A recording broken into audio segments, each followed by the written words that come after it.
श्री स्वामी समर्थ. स्वामी दिसत नाही तरी प्रत्येक संकटात सोबत आहे याची जाणीव होते. बस हे समजून घ्या, प्रत्येक सुखदुःखात स्वामी सोबत उभे असतात. कोणतेही कारण असो, रागवू नका, चिडू नका, मोठ्याने बोलू नका. मन शांत ठेवा, विचार करा, नंतर अंमलबजावणी करा. त्रास फक्त तुम्हालाच, सुख फक्त तुम्हालाच, मन शांतीसुद्धा तुम्हालाच. विचार ही एक लक्षणशक्ती असून तुमचे भले करण्याचे प्रचंड सामर्थ्य तुमच्या विचारात आहे. म्हणून विचार बदला म्हणजे नशीब बदलेल. भिवू नका, स्वामी तुमच्या पाठीशी आहे. आता आपण एक छोटीशी स्वामींची कथा ऐकणार आहोत. जर तुम्ही खरे स्वामी भक्त असाल तर ही कथा नक्की शेवटपर्यंत ऐकाल. ही कथा सुरू करण्यापूर्वी या व्हिडिओला लाईक करून आपल्या चॅनलला सबस्क्राईब करा आणि खाली कमेंट बॉक्समध्ये लिहा श्री स्वामी समर्थ. तर ही कथा आहे स्वामी आणि चोळप्याची.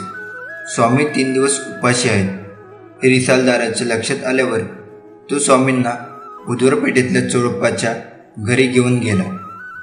चोळप्पाला पाहिल्यावर स्वामीच्या चेहऱ्यावर हास्य आले. स्वामींनी चोळप्पाला प्रश्न विचारला, चोळ्या, तू सुखरूप आहेस ना?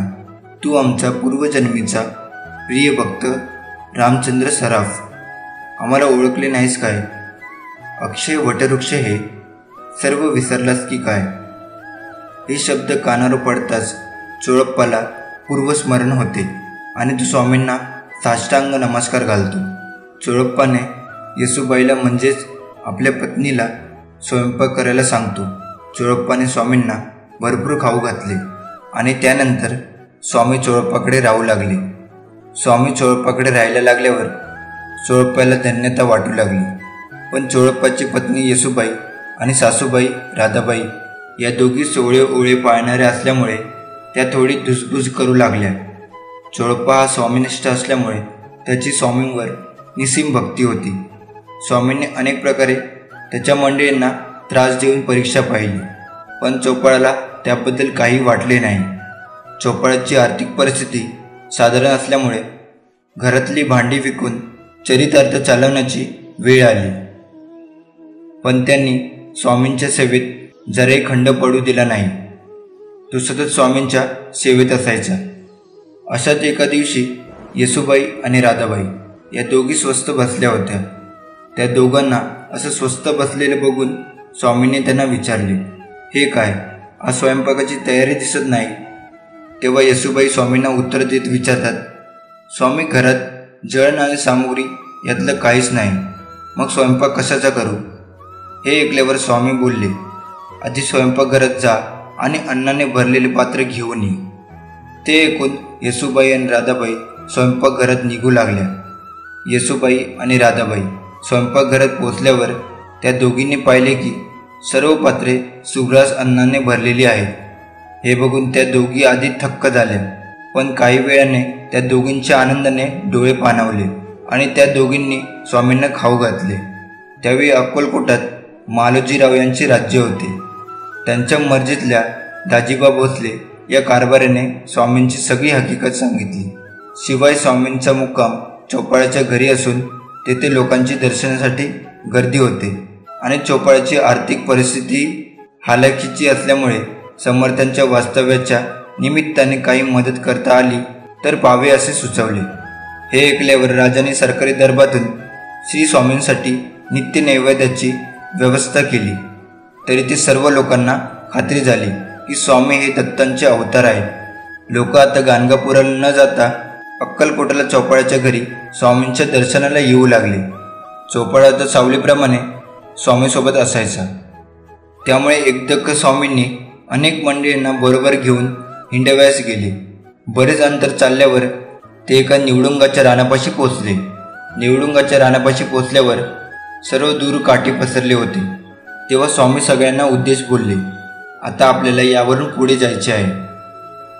ते ऐकून सर्वजण भयभीत झाले आणि कोणाच्याही तोंडातून एक शब्द बाहेर पडला नाही.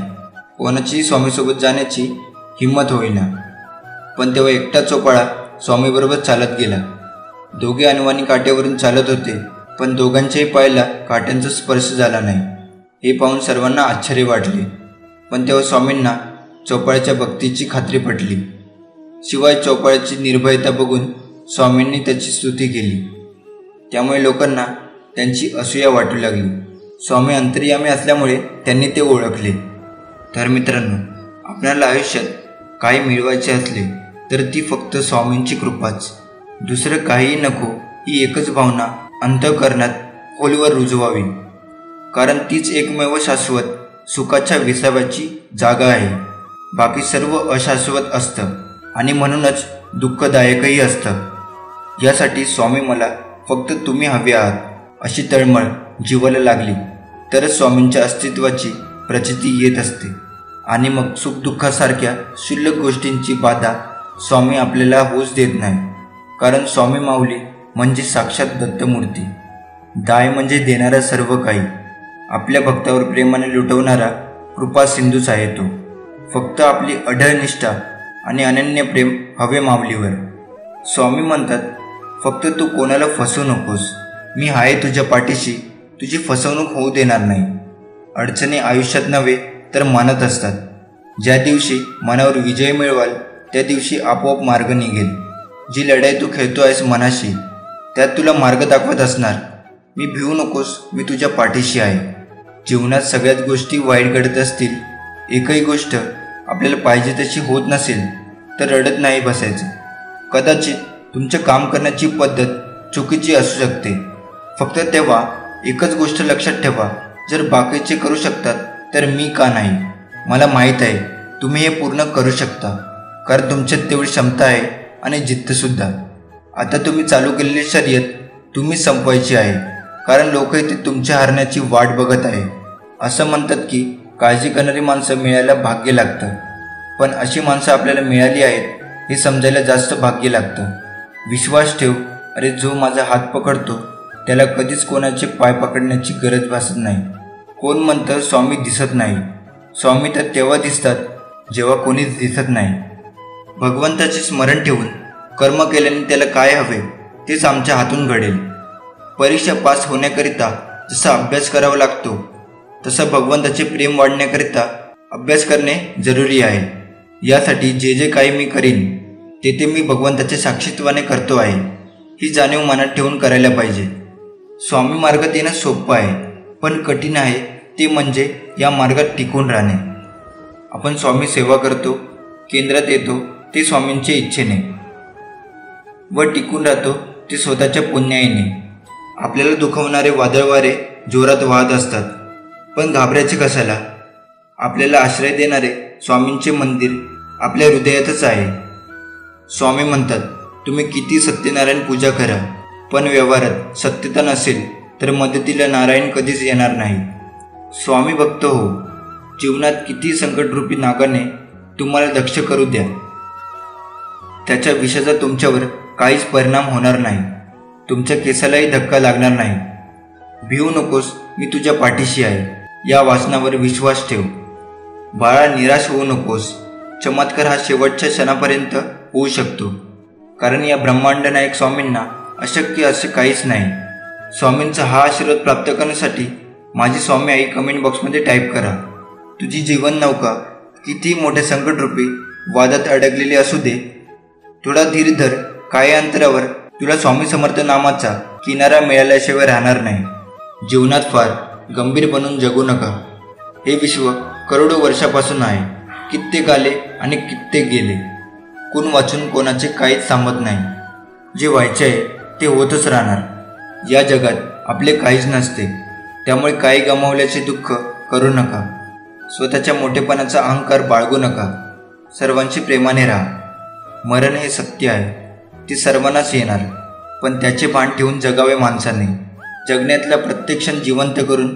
स्वामी नेहमी म्हणतात, कर्माची भीती नक्की मनात ठेवून तुझ्या मरणानंतर तुझे चांगले कर्म आणि कमावलेले पुण्य बरोबर येणार आहे याची पदोपदी जाणीव ठेव. माझ्या बाळा, सर्व काही तुझ्या मनासारखं होईल. मी तुझ्यासाठी काही खास योजना आखून ठेवल्या आहेत, ज्या तुझ्या आयुष्यात सुख, समृद्धी आणि आनंद घेऊन येतील. स्वामींचा हा आशीर्वाद प्राप्त करण्यासाठी आताच्या या व्हिडिओला लाईक करून आपल्या चॅनलला सबस्क्राईब करा आणि खाली कमेंट बॉक्समध्ये लिहा, श्री स्वामी समर्थ. स्वामी म्हणतात, तू घाबरू नकोस. तुला कोणत्याही यशापर्यंत पोहोचण्याचा मार्ग मिळत नसेल तर तो मी शोधेन. जर कोणताही मार्ग नसेल तर तुझ्यासाठी तो मी बनवेन.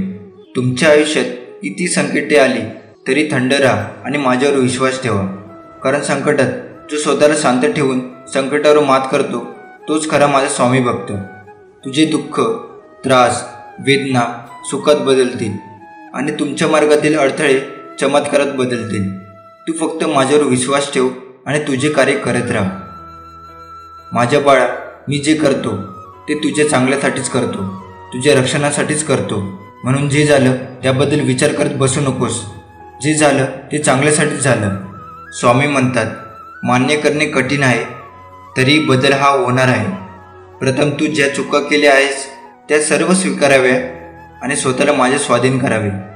तू आता तुझ्या जीवनाबद्दल काळजी करणे सोडून दे, कारण तुझी काळजी मी घेतली आहे. तुमचा स्वामीवर विश्वास असल्यास आताच आपल्या व्हिडिओला लाईक करून चॅनलला सबस्क्राईब करा.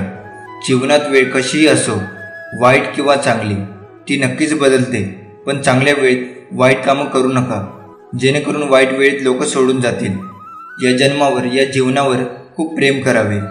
हो, जीवनावरच म्हटलंय मी, कारण जीवन हे खूप सुंदर आहे आणि महत्त्वपूर्ण सुद्धा तुमच्यासाठी आणि तुमच्या प्रियजनासाठी. भिवू नकोस, पुढे जात जा. संकटे दूर होतील, खास तुला माझा आशीर्वाद. तुम्ही हा व्हिडिओ शेवटपर्यंत पाहिल्यास तुमचे धन्यवाद. तुमच्या पाठीशी स्वामी सदैव राहू दे ही मी प्रार्थना करतो. स्वामी तुम्हाला सुखरूप आणि आनंदी ठेवू दे. श्री स्वामी समर्थ.